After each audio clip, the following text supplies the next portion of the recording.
Tether USDT is a type of stablecoin, a cryptocurrency designed to maintain a stable value by being pegged to the value of a traditional currency, in this case, the US dollar. It is one of the most popular stablecoins in the market, with a market capitalization of over $60 billion as of April 2023. Tether was launched in 2014 by a group of cryptocurrency enthusiasts as a way to provide a stable store of value for cryptocurrency traders and investors. The idea behind Tether was to create a cryptocurrency that would be able to maintain a stable value despite the volatility of other cryptocurrencies.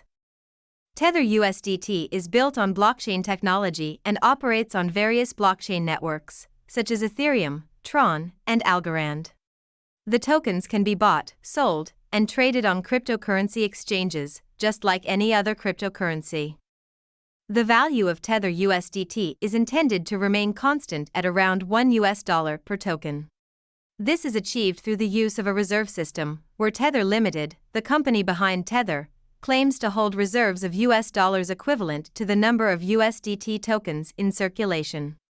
This means that for every USDT token issued, there should be an equivalent amount of US dollars held in reserve.